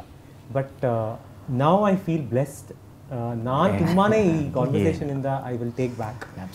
ತುಂಬಾ ಖುಷಿ ಆಯಿತು. ನಿಮ್ಮ ಥಾಟ್ಸ್ ಶೋಗೆ ಬಂದಿದ್ದಕ್ಕೆ? ತುಂಬ ಖುಷಿ ಆಯಿತು. ಸಾಮಾನ್ಯವಾಗಿ ಎಲ್ಲೇ ಮಾತಾಡಬೇಕಾದ್ರೂ ನಮ್ಮ ಸಿನಿಮಾ ಬಗ್ಗೆ ಮಾತಾಡ್ತೀವಿ ಅಥವಾ ಯಾವುದಾದ್ರು ಒಂದು ಶೋ ಬಗ್ಗೆ ಮಾತಾಡ್ತೀವಿ. ಆದರೆ ಇವತ್ತು ವಿಶೇಷವಾಗಿ ಹೆಲ್ತ್ ಬಗ್ಗೆ ಮಾತಾಡೋದನ್ನು ಜೀವನದ ಜೊತೆ ಯಾವ ರೀತಿ ತಗೋತೀವಿ ಅನ್ನೋದನ್ನ ಒಂದು ಬೇರೆ ಪಾಯಿಂಟ್ ಆಫ್ ವ್ಯೂ ಇತ್ತು ಕುತ್ಕೊಂಡು ಮಾತಾಡ್ಬೇಕಾರೆ. ತುಂಬ ಖುಷಿ ವಿಚಾರ ಏನಪ್ಪ ಅಂತ ಹೇಳಿದ್ರೆ ಆನಂದ್ ಜೊತೆ ಕುತ್ಕೊಂಡು ಮಾತಾಡ್ತಿರೋವಂಥದ್ದು. ಇತ್ತೀಚೆಗೆ ಆನಂದನ ಒಳಗಿರುವಂಥ ಒಬ್ಬ ಮನುಷ್ಯನ ನೋಡಿದೆ ನಾನು. ಸೊ ಅದರಿಂದ ನಾನು ಬಹಳ ಕಲ್ತಿದ್ದೀನಿ. ನೀವು ಮಾತಾಡಿದ್ದು, ನಿಮ್ಮ ಜೊತೆ ಮಾತಾಡ್ಬೇಕಾದ್ರೆ ನನಗನ್ಸಿದ್ದಂಥ ವಿಚಾರಗಳು ಹೊಸದಾಗಿ ನನಗೇನೋ ಅನ್ನಿಸ್ತು. ಒಂದು ಜೀವನದ ಬಗ್ಗೆ ಅನಿಸಿದ್ದಾಗಲಿ, ಹೆಲ್ತ್ ಬಗ್ಗೆ ಅನಿಸಿದ್ದಾಗಲಿ ಒಂದು ಬೇರೆಯೇ ದೃಷ್ಟಿಕೋನ ಸಿಕ್ತು ನನಗೆ. ಅದಕ್ಕೆ ನಾನು ನಿಮಗೆ ಧನ್ಯವಾದ ಹೇಳೋಕ್ಕೆ ಇಷ್ಟಪಡ್ತೀನಿ. ಅವಕಾಶ ನನಗೆ ಕೊಟ್ಟಿದ್ದಕ್ಕೆ ತುಂಬ ಧನ್ಯವಾದ ಹೇಳೋಕ್ಕೆ ಇಷ್ಟಪಡ್ತೀನಿ. ತುಂಬಾ ಥ್ಯಾಂಕ್ಸ್ ನೀವು ಟೈಮ್ ತೊಗೊಂಡು ಬಂದಿದ್ದಕ್ಕೆ. Thank you. ಆನಂದ್ ಅವರೇ, ನಿಮ್ಮ ಥಾಟ್ಸ್? ಸೇಮ್ ಇದೆ ಆ್ಯಕ್ಚುಲಿ. ಈ ಥರ ಶೋಗಳು ಜಾಸ್ತಿ ಬರಬೇಕು. ಯಾಕಂದರೆ ಯಾವುದೋ ಒಂದು ವಿಷಯನ ನಾವು ಬರೀ ಇಟ್ಕೊಂಡು ಮಾತಾಡೋದಲ್ದಿರ ಎಲ್ಲ ಥರದ ವಿಚಾರಗಳನ್ನ ನೀವು ಟಚ್ ಮಾಡಿದ್ರಿ. ಒಂದು ಹೆಲ್ತ್ ಬೇಸಿಕಲಿ ತುಂಬ ಇಂಪಾರ್ಟೆಂಟ್ ಆದಂಥ ವಿಚಾರ. ಅದ್ರ ಬಗ್ಗೆ ಒಂದು ಅವೇರ್ನೆಸ್ ಕ್ರಿಯೇಟ್ ಮಾಡಬೇಕು. ನೀವು ಮಾತಾಡಿದಾಗಲೇ ನನಗೆ ಶೋಗೆ ಆಸಕ್ತಿ ಹುಟ್ಟಿದ್ದೆ ಅಲ್ಲಿಂದ. ನನಗೆ ಆ್ಯಕ್ಚುಲಿ ಬರಬೇಕು, ನಾನು ನಿಮ್ಮ ಭೇಟಿ ಇರಬೇಕು ಅಂತ. ಆ್ಯಂಡ್ ಅದ್ರ ಜೊತೆಲಿ ವಿಜಿ ಇದ್ದಾನೆ ಅಂತ ಗೊತ್ತಾದಮೇಲೆ ತುಂಬಾ ಖುಷಿಯಾಯಿತು. ಹಿ ಮೇ ಸೇ ದಟ್ ನನ್ನಿಂದೇನೋ ಕಲಿತೆ ಅದು ಇದು ಅಂದ್ಬಿಟ್ಟು ಅಂತ. ಬಟ್ ಸ್ಟಿಲ್ ನಾನು ಯಾವಾಗಲೂ ಅವ್ನು ಕಲಿಯೋದೇನೆಂದರೆ ಒಂದಷ್ಟು ಪೇಷನ್ಸ್ ಇರೋ ಒಬ್ಬ ಆರ್ಟಿಸ್ಟ್ನ ನಾನು ನೋಡೇ ಇಲ್ಲಪ್ಪ. ತುಂಬ ತಾಳ್ಮೆ. ಈ ಆಲ್ವೇಸ್ ಸ್ಟ್ಯಾಂಡ್ಸ್ ಆ ಥರ ವಿಷಯ ಎಕ್ಸಾಂಪಲಲ್ಲಿ. ಶೋ ತುಂಬಾ ಖುಷಿ ಕೊಟ್ಟಿದೆ ನನಗೆ.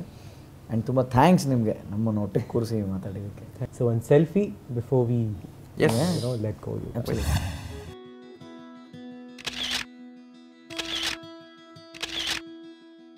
ಹಾಲಲ್ಲಾದರೂ ಹಾಕು, ನೀರಲ್ಲಾದರೂ ಹಾಕು ರಾಘವೇಂದ್ರ. ಹಾಲಲ್ಲಿ ಕೆನೆಯಾಗಿ, ನೀರಲ್ಲಿ ಮೀನಾಗಿ ಹಾಯಾಗಿರುವೆ ರಾಘವೇಂದ್ರ.